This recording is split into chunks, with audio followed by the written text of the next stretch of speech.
Hey Mo, we need to get an intro down for this channel, you know. Yeah, but what are you thinking, Lee? Why don't I rap over the top of it? Don't be ridiculous. You sound like a northern Eminem. Look, listen to me. Yo, yo, yo. The Munch Brunch in the house, man. Absolutely not. Right, what you got in mind? Let's just keep it simple. I'm Lee. I'm Aim. We're the Munch Brunch. Hi everyone and welcome back to another mukbang with Aim and me. It's just Aim and me, Aim and Lee. We are the Munch Bunch UK. Lee, tell them what we got on the menu today. It's a DIY day. Well, Aim, me and Lee have our own, what the hell are they called? Double sausage and egg McMuffins. Our own version of, well, it's not really double, there's only one with double sausage. It's double sausage, egg, McMuffin, hash browns, sausage, bacon, cheese. My eggs burst. Well, I couldn't help that because when it fell off the bloody, what the hell is it called? Muffin. And I had to scoop it up. He was just there with the egg like... Nobody likes egg on their hands, do they? It's not a nice your experience. face. You don't want to meet a new person, like if you're going for a job interview and you got to shake hands. You're like, oh, sorry, man, I've got egg on my hands.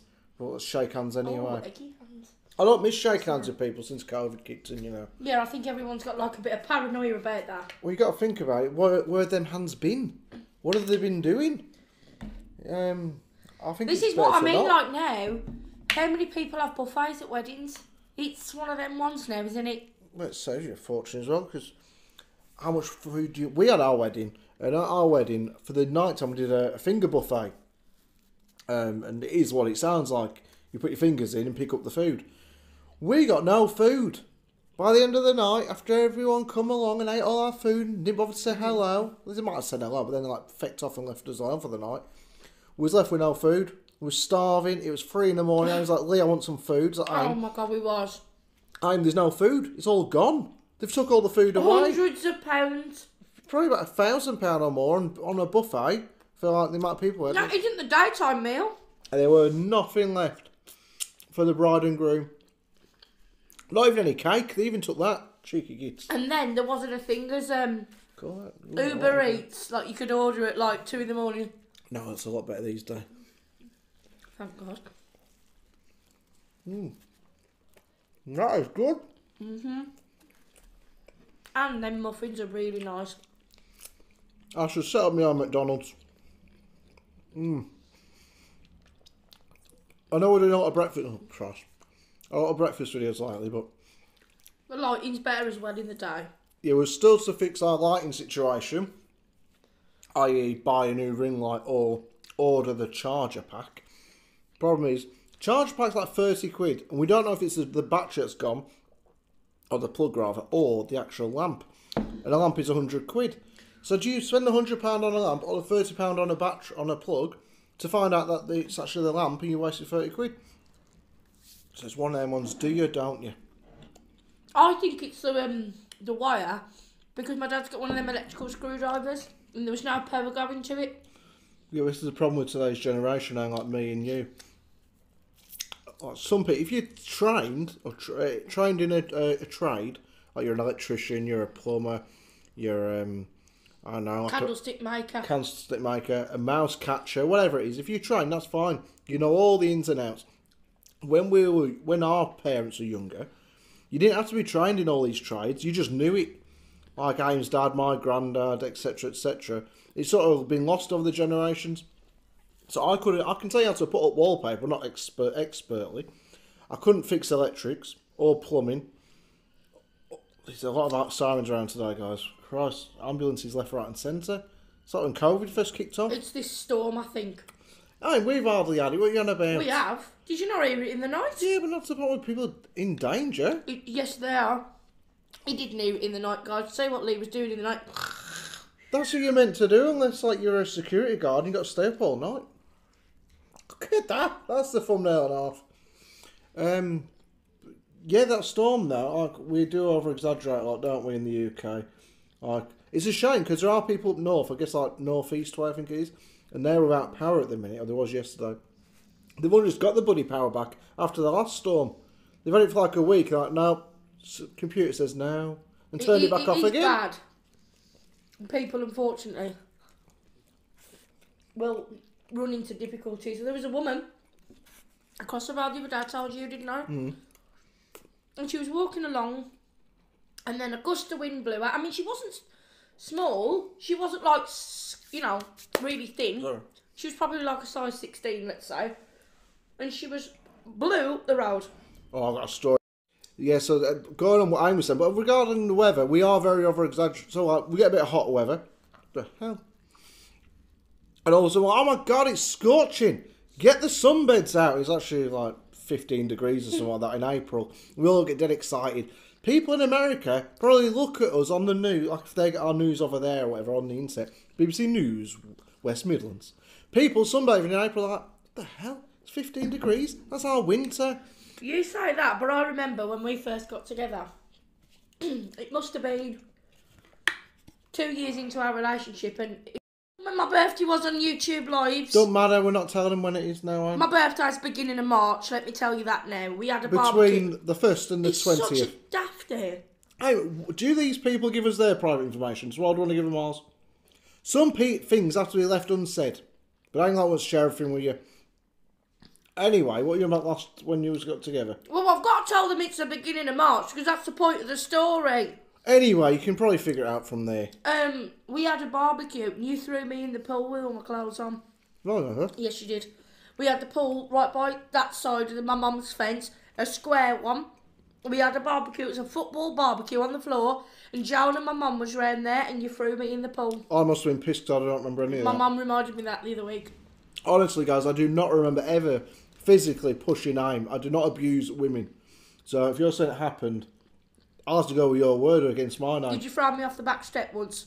Didn't throw. You pushed me I'll off. give you a little nudge because it was snowing outside. I thought, oh, it'll be funny. Let's get aim outside in a It slippers. wasn't a lady little said on. nudge, you went, woof, off I went. I mean, you know them scenes when they fall back like that, and honestly, It was look, like in slow motion. It was fucking hilarious to watch it, but not to be the person on the end of it. and he thought it was fun to hit me over the head with an off his fold-up chair. in Right, front now of it my mum. just sounds terrible, I'm. You thought you was part of the WWF, or whatever it's called. Nick is not going to abuse you. I think, that makes me look weak then if I'm still with you. No, I'm not Never. being rude, but you did hit me on the head with the chair. We were just messing about. I picked up a chair. I said, oh, yeah, I No, watched this. I'm sorry. I went to we tap wasn't her. messing about. I was sitting in my mum's living room. No, you were. It was in the kitchen. You came into the living room in front of my mum and hit me on the head with a grey fold-up office chair. You was in the kitchen. I wasn't there. It's funny how things are remembered differently, I'm. Ask my mum. I was sitting on that chair, not that one there, but the other chair in the living room, so the reclining chair. You came in and just hit me on the head with it. How stupid are you making me sound here, I'm? But it's the truth. It's not the truth. I do not remember that. Maybe she got concussion and don't remember it clearly. My mum was I sitting... remember doing it in the kitchen, It I'm. wasn't in the kitchen. My mum was sitting there. You came in messing about and hit me on the head with it. Well, either way, maybe you needed a bit of a knock on the head. I don't remember that. Very exaggerative sometimes, me can be. Because I don't remember ever hitting you on the head whilst you're sitting on a chair. Did you hit me on the head then? Yes. Don't deny that part. You did do it in the living room though. Anyway, moving on. I don't like that. do What's you? all got to do with anything? The weather and been good in April or May? March? Just like you're a bit of a prat now, you? I'm confused what we're even on about. No. It was on about the weather being crap. And then I ain't got onto me beating her up every 2 seconds. You threw me in the pool in March. I also pushed here in the pool in the middle of summer, right? People fall in No, what I'm pools. saying is we had a pool up in March and we had a barbecue in March. That's how the weather is changing over the years. I've had a lot of sleep, guys, and a lot of alcohol. I don't remember any of this. Setting up a pool in March, I'm. Yep, for my birthday. We can't be in the full ticket then, I'm. It was really hot. Christ. But we've always, as well, when I was younger, we had snow in May when we was on holiday once. Years and years before I met Lou. Maybe. We have it bad down here though compared to up there. The snow. Yeah. So we're using them round sausages today, guys. A bit like what McDonald's cheese. Really tasty. I mean, I was a bit worried they might have gone off, but they were perfectly fine. No reason I was worried they'd gone off because we got them out of the freezer like 4 days ago. They've been in the fridge ever since. So I read the back of the box. It says don't refreeze, which I haven't done. So we're good to go. If we don't make it to our next mukbang, then you know that we've had a bad reaction. And one of us You'll has soon know. croaked it. We had some before, like square ones, and they was disgusting, weren't they? Yeah. These ones are from Asda. Decent, to be fair. I was telling you, anyway, I had a story to tell. I'm going to tell you the story now. So it's not really my story to tell. It's regarding the weather. I told Anne about it yesterday. There was this little, woman and her fella, a family, going on their holiday. I think there was like to, I don't know, maybe like Dudley or somewhere. They was going on holiday anyway. So they were going down to the train station, wherever their local station was, and they go down some steps to get to the bottom, to get to the platform. So you come down the steps. There's a platform there. There's a platform there. There's like a ceiling over the top of them, like. It's usually like the overhead bridge, isn't it? When you come down the steps. I guess so. I don't know. Either way, they go down these steps, and there's next either way, so like you can get to either platform. Say platform 4 on that side, 3 on that side. But there was no door to go through. It was just an open walkway. So this woman brings down a pram with her husband to make it easier, so they can go and grab the suitcases, or whatever, from the top of the stairs, or help another family member. She leaves the baby at the bottom of the steps. Thinks I'll be like a minute, less than a minute. She can see with the pram from where she's going to be, so she's not like she's walked off to another city or whatever.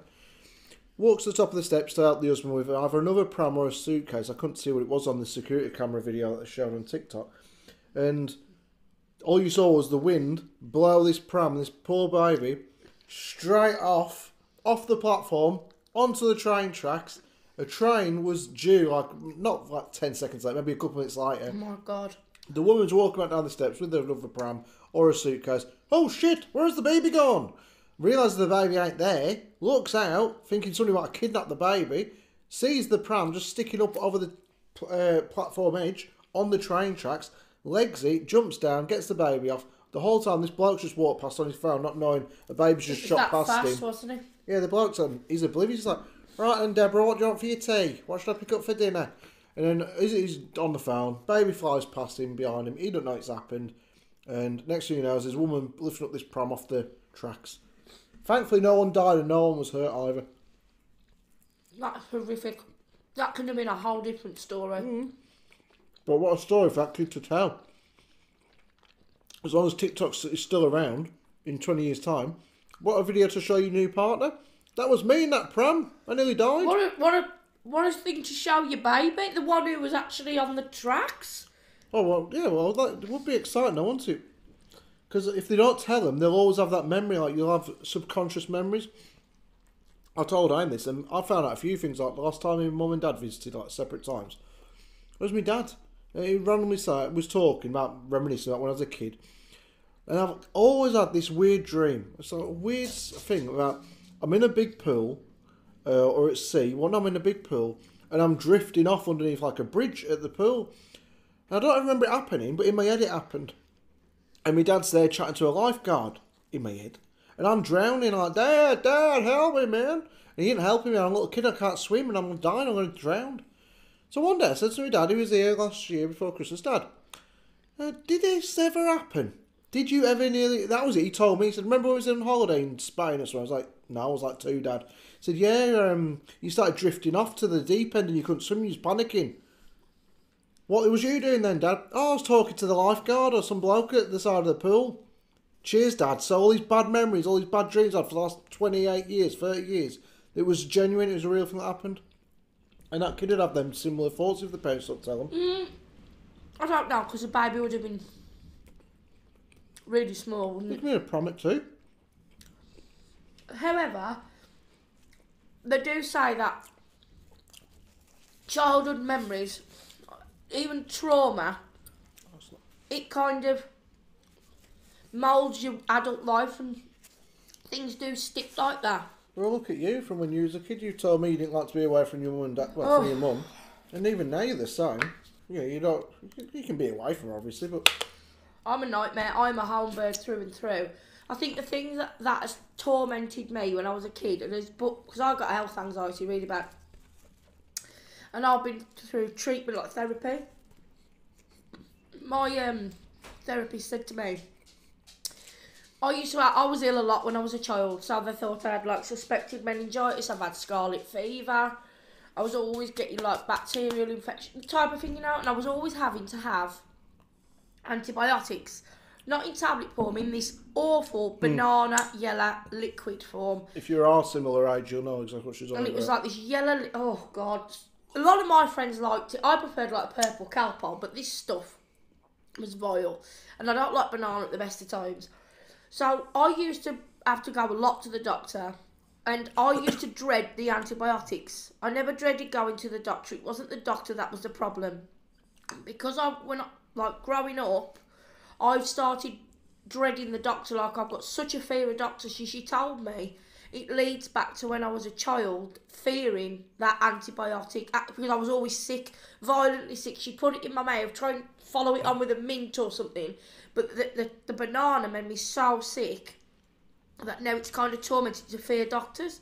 So it goes to show that things when you're a child impact your adult life. I was similar with medicine to what I was saying, so I was alright with that yellow one, the banana flavour one. I wouldn't like say, Mum, can I have some banana flavoured medicine? If I had to have it, that wasn't a problem.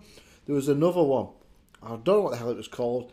It was the worst. Was it thick black stuff? It was disgusting, whatever it is. It's like, not eucalyptus. Like tar, wasn't it? Something or other. It was like around when we were Why kids. the hell did we have to have that? It wasn't even because we was ill. It seems to be anything. Oh, he's hurt his finger. Give him some medicine. He's got There's two earache. things. Medicine. Something called linctors, like this red stuff. That was it. No, I'm sure it was it. but there's like this black tarry thick stuff. I don't know what you use med to have.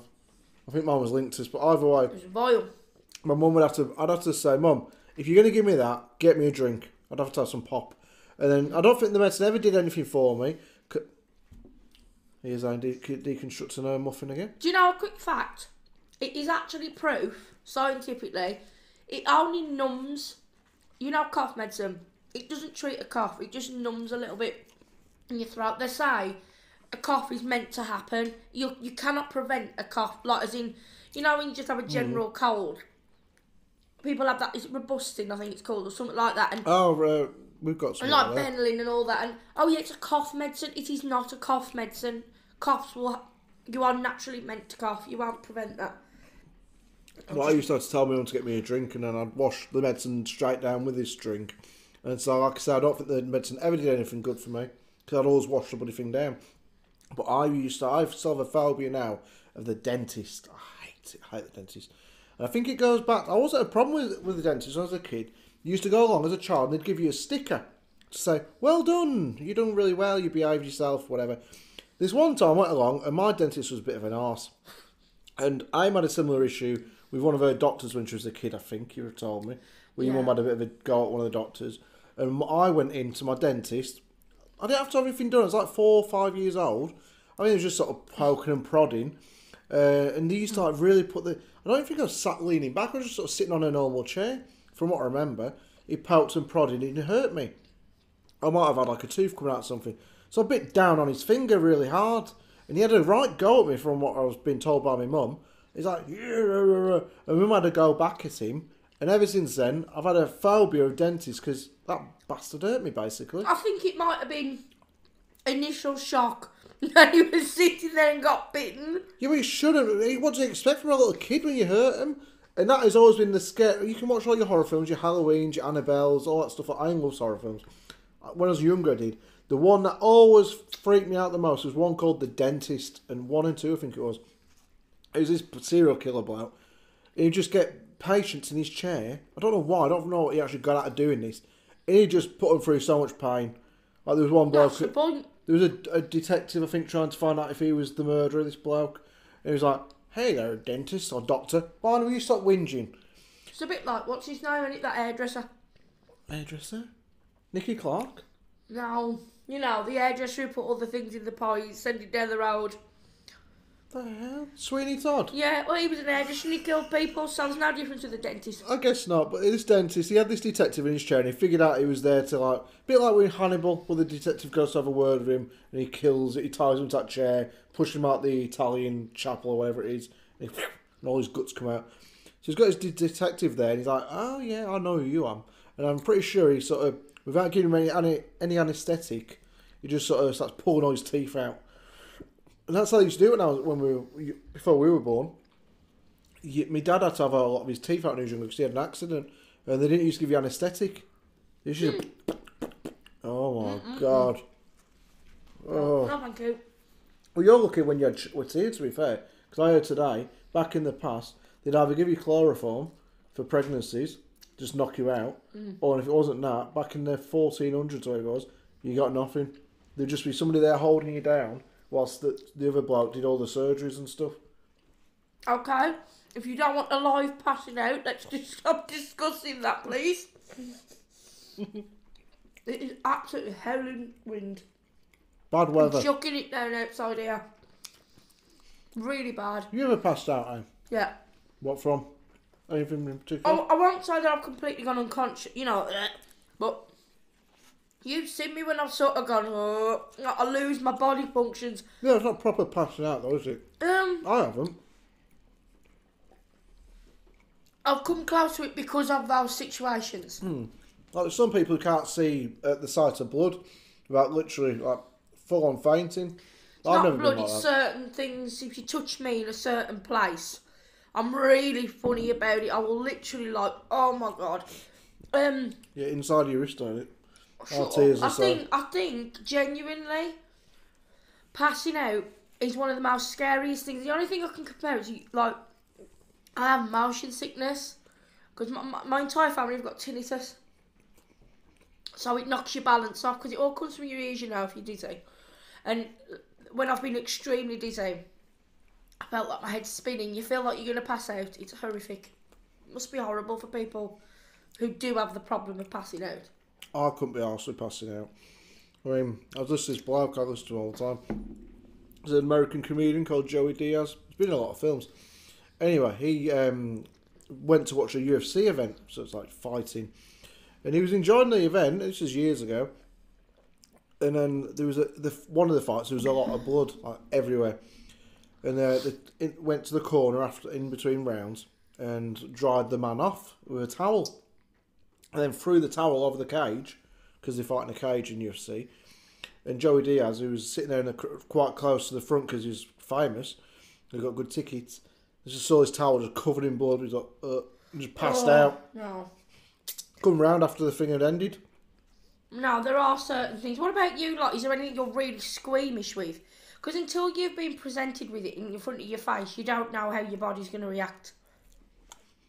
Well, then they won't have to squeamish them, will they? No, I said, are you squeamish? Not them, you. Oh, me? No.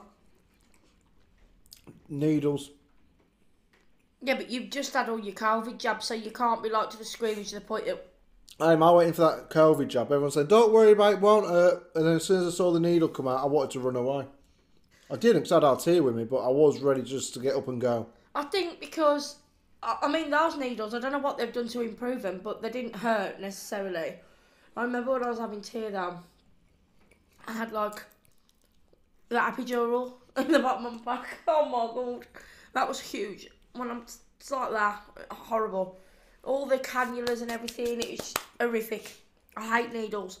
I hate anything to do. My mum, when she was in hospital a few years ago, there was this nurse there called Heidi.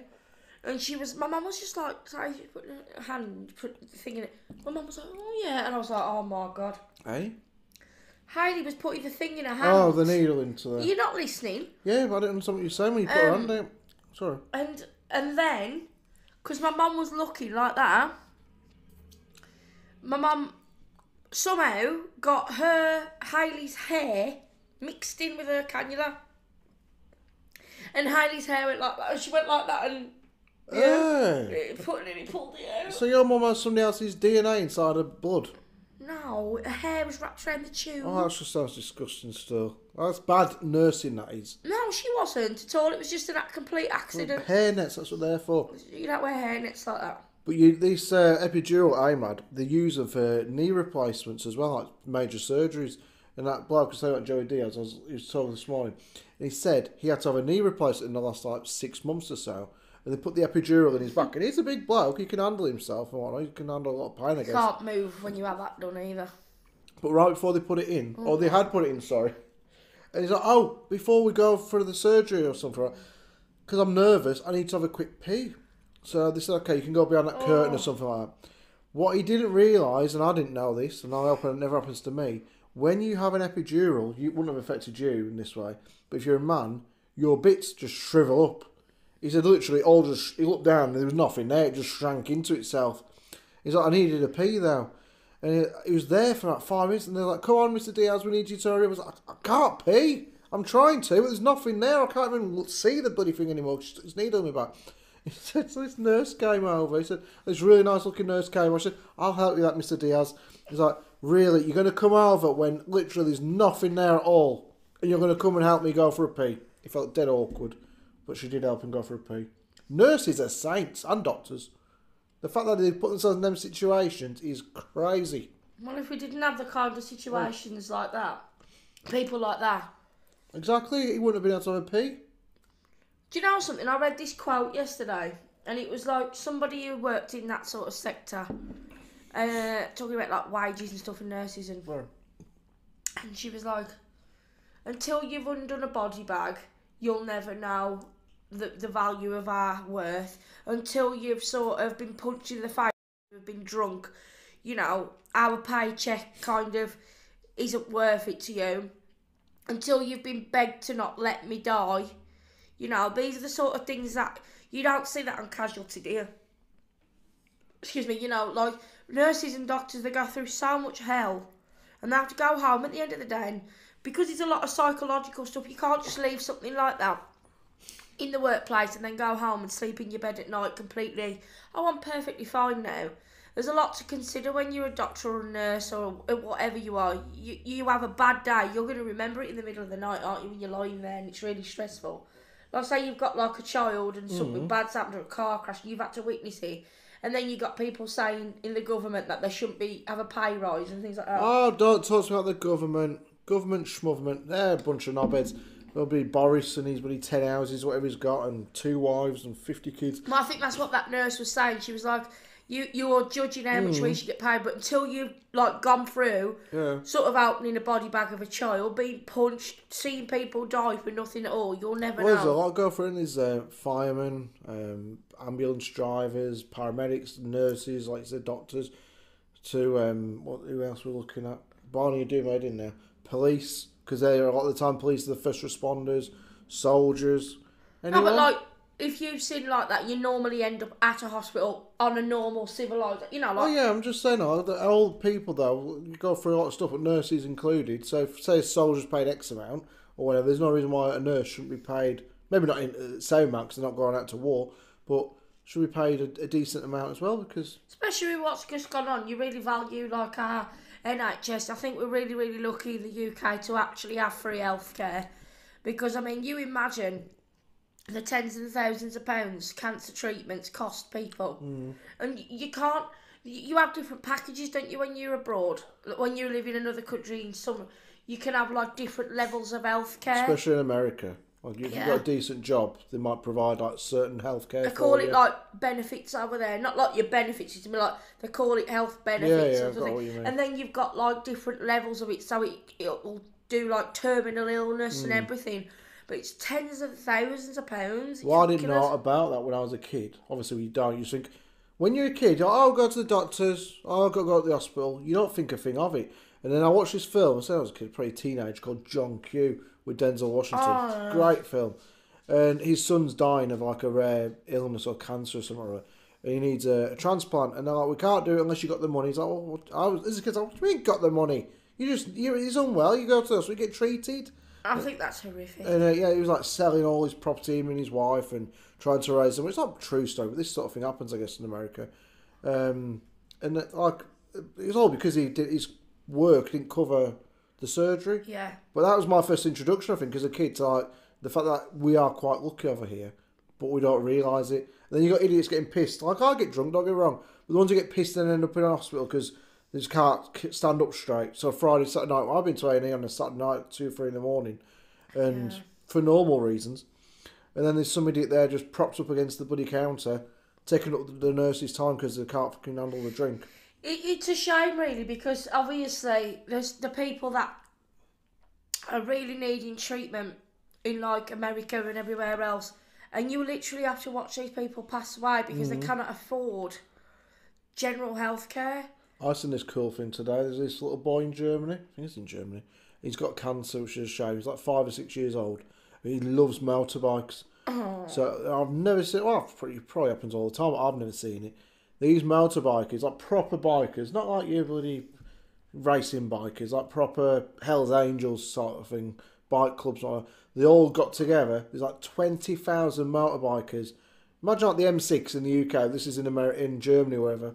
Just riding down this open road. 20,000 in like for this boy and raising money for his surgeries and whatnot. That's fantastic. I think you often hear about like bad stories, but sometimes you do sort of tend to not hear about all the fundraising that goes into things and how generous people are. Like the other day, I can't obviously say his name because he was a friend from school, but his nephew was at the Man United match, and he was a little lad, and obviously he has got no hair because he's got cancer and stuff, but he was on the sideline, and like Ronaldo, or his name is, come and give him like a fist pump, and it was all over Sky Sports News, everything. This little lad, and it's my friend's nephew from school. Yeah, that's what go on. And then I think is it Neymar? Yeah, Neymar. Come over and give him someone who looked like him. Someone who looked like him. Come over and give him a hug. Probably Rashford. I think, and he had a picture with him, give him a cuddle, and I was just like, and this little boy was going through literal hell, and he was so absolutely made up. It was unbelievable. And the love that they gave him. Kids are great. Well, sounds terrible. The footballer actually put him on his Instagram and everything. It was like, I look at this and I value you. Thank you so much. But kids, like when they're unwell, it's terrible to see. I couldn't bring myself to say it, but they handle it a lot better than adults do. Adults sit there and, oh God, I'm ill, I'm dying. It's because they don't have the knowledge of what's going on. It's probably a good thing that is. Kids are unwell from a young age. That's the one thing I will say. There is absolutely nothing worse in my head than, I can't even really say the words, but if there was something wrong with your own child when they're young, the only, if you can take a positive from it, is the only thing positive to come from it, like Lee just said, is they don't know. There's this little boy, he isn't with us anymore. He was a Sunderland fan. He lived in Sunderland with his family. He was really unwell. And there's a footballer, we all know him, Jermaine Defoe. You've all heard the name more than likely. And he's a famous footballer. A few years ago, he used to play for Sunderland, and this little boy, his family got in touch with Sunderland and said Defoe is his favourite player. So all he had to do, really, like all a lot of footballers might do, is go along to the hospital, see the little boy, hello, it's nice to see you, give him a picture, give him a nice half an hour. Jermaine Defoe, and he didn't do it off his own, like, because there was cameras there. There weren't pictures every day. There wasn't video cameras recording him doing this. From what I know, every other day or every day, he was there at that hospital for like 2 or 3 hours. There's even pictures of him, because I guess the family took the picture, of him lying in bed with a little boy, like reading him a story and stuff. I'm going to find the picture of this footballer I'm on about. Okay. So did the boy, unfortunately. Yeah, I think the little boy passed away in the end, but yeah, it's good what people do for people who, aren't as fortunate as the rest of us. I think as those are nice. Yeah, those are nice. I think as well, when like celebrities... You found it out.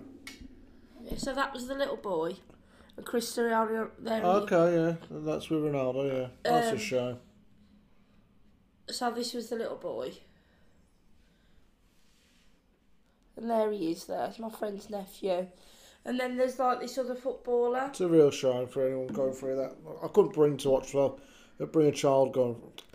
bring myself to watch a child go through it. Yeah, you'd have no choice if you're a parent, obviously, or a family member, but Christ. This guy here, I don't know who that is. That's Rashford. Oh, that's Jesse Lingard. Yeah, look what he does here. Look at that. I mean, that is absolutely beautiful, isn't it? Yeah, a lot of footballers get a lot of stick, for how much money they make and stuff, but there are some good footballers out there who do good stuff and for he wrote, people. "You are perfection," to this little boy, and he's fighting so hard. And I just think, like Lee said, children are so... they get up in the morning and they're just like, you know what, we'll fight another day, and they don't even know what they're fighting, and they're just so bloody strong. It's nice to know that there are good, kind people out there. Yeah. It's a shame, though, when you get these collectors in the town, do you want to donate to this, donate to that? You don't know who to trust these days. You want to donate to all these different charities, But you hear that many bad stories how the money doesn't all go to the charity, or they take out charges, and you might donate a tenner and you might get £2. Because we have got to go now, but there is one thing that really, really upsets me, and it's kind of manipulating. You know, like the Dogs Trust. And they'll say, we will never put a healthy dog down. They're such advocates for that. But little do they tell you, we got told by like a member of the Vet Society or whoever it was, I'll tell you what it was, we found a stray dog, didn't we? Yeah. I found a stray dog and we had to call the dog warden to come and pick him up. And because he was barking at the warden, she said that will be deemed as aggressive behaviour. Even just a bark, no viciousness. And even if he had like an ear infection, let's say there was like 12 staffies in the kennel and one of them had an ear infection, they see that as an unhealthy dog. If it's been there for a while, they're not going to be able to react. Yeah, so we think an unhealthy dog may have cancer or something like that. It doesn't. It means literally could have a bad tooth, bad ear infection, and she said that's what they see as an unhealthy dog, so they'll just put them to sleep. I mean, that's what we've been told. We don't know that for a fact. We can't really go and say. She would know. Yeah, but we're just saying that's what we're repeating what we've been told. We're not making this up, that's what I'm saying. It's horrible, really. But then you've got kennels that have a no put down policy, which I prefer to put charity to. That is what we want to do, though, guys. I mean, it's been a bit of a sad video on here. It started off fun, ended up being a bit depressing. But we want to set up our own kennels. So if you have some stray dogs or some dogs you don't want anymore, and you've got some space, then let us know, and we'll set up kennels in your back garden. I thought you was going to literally tell people to write in and tell them we've got a stray dog. I was thinking that, and then I was thinking, actually, we ain't got the space. You're going to have people saying, do you want my dog then? We ain't got the space at the moment. If we had the space, we'd definitely set up some kennels. And I'd keep aiming there. I'd have to win the lottery first. I wouldn't just have a kennel here. No, I was saying, if we had the space and the money, we'd set up some kennels. Yeah, I wouldn't just have dogs though. No, we'd have turtles. No, I would have try and have a place where people work there that catered for looking after all kinds of animals, horses, That's sheep. what I did. That place that you used to work at when you lived up north. We had goats, we had pigs, we had cats, dogs, terrapins, which are like turtles or tortoises. The birds? Yeah, we had like a few little birds. An aviary or something. Yeah, we did actually have an aviary. Yeah, they didn't last very long. I think like they reowned the birds and the aviary went, but when I first started, they did. Did you ever have sheep? like reptiles or anything? I think one might have come in. They had rodents. Well, you can go and clean the rats or the hamsters. I love hamsters, but I didn't like the idea of not knowing where they was. So you put your hand in and all of a sudden there's an hamster on the end of your finger. No, I think little But the rats scared the shit out of me. Do you know what it is with rats? It's not actually the rat, because we saw some cute little rats the other day, the one who was walking on the tightrope. It's the tails. Like the bare tails. The tail really, really freaks me out. Well... We did have a dago once. Yeah, 2 dagoos. And that's an half rat, half squirrel. Something or other, it's a weird thing. But in terms of the rats, they scared the life out of me. And there was a lad who was younger than me, and I said, Neil? His name was Neil. He's like a year younger. He's like an apprentice or on work experience. Like, yeah, Lee, got a job for you, mate. And he's like, what's that? I said, it's really important. I was sort of manipulated, but I said, there's some rats in there. Steve, the boss, has said, you got to go and clean them out. And I wouldn't tell him I'd been asked to do it. And he'd gone, he didn't mind doing it, so it was all right. He loved doing it. I hated it. Some people don't mind rats. Like, we went round our friends one year. Remember we went to and our friend's sister's boyfriend came out with 2 rats, didn't he? I was ready to leg it and jump over the fence. And he came, this lad called Ben, he you came out. Stroked, didn't he? Yeah. He was like, Lee's all he right. had one on his shoulder and one in his hand, and I was like, oh, he's really, really cute and everything. And he was just walking, and he was like, it was just the tail and the fact that they're fucking massive. They are bigger than what you think. And the fact, mice. I don't like mice. And I think it was you I told you, I'm sure it was about rats. If you have 2 rats, I'm sure you did tell me. Because your one bought me facts, like you read a book about facts you read on the toilet. So I was reading it, I was like... Not that he's saying to read, it is called facts to read when you're on the toilet. On the bog it says. Oh, I hate that word. Anyway, if you leave 2 rats on there around, just 2 rats in a box or whatever, within like 18 months, you'll have like 500,000 rats. That's how quickly they regenerate and like shag each other all the time. That's fucking scary. So like, 2 rats can create. It was like 1 million or 500,000 rats within 18 months. So then, how come the world isn't like overridden? Well, Aim, you know, do you not it's realise? Pied Piper, innit? Aim, Everywhere you stand, within 2 foot of you, there's a rat. Yeah, I know, but that's why there are pest control out there. So right now, there's a rat there. There's one there. They're all underneath the ground. There's rats everywhere. I'm off. That's good for Ratatouille. Oh, God. Right, guys, thanks for watching. I'm a bit nervous now. Well, they're never going to come up. I've seen a rat outside once when I was on holiday. It was run by the bins. Have you ever been to a Haven site or Park Dean or whatever, and you're coming out from like the club at night time, and then by the big dustbins there's rats playing and running around? They were huge. It might have been a trick of the lights, but they looked bloody massive to me. There was massive. There was enormous. There was like... They've been eating all the bloody spare, all the But there was a food. report once, wasn't there, not so long... Well, a few years ago, like giant rats, like massive things. Alright, just stop it now. This is the one thing that makes me squeamish. You asked me before, it's rats. Come on. Could you pass... Do you think you'd pass safe? Well, could you do like Celebrity Jungle thing and have rats on you? If you ever want to hear me scream, like proper squeal, like you are, like that, if I saw a rat over there now, just wandering the room, I'd jump up on the seat. Really? Honest to God? Honest to shitting God, I'd run. I'd leave you in here. You'd scream? I would squeal like a little girl. Do you think if like, just shut your eyes, pretend you're in Celebrity and... There! No, that just tickled me, to be fair. But No, but you know that was one running on your I couldn't do head. it. I'd say no one's eating for a week. I'm not doing anything with rats. I reckon you'd do it to show face in front of all the other contestants. I really don't care what you think. I know full well I'd let everyone starve. I'd leave the rat one and do everything else. I'd eat a bull ball over sitting there with rats on me. You know, I thought you meant a Christmas one. No, not a bull ball. Not a bauble, no. A bull ball. Right, I say bye. Bye. Laters.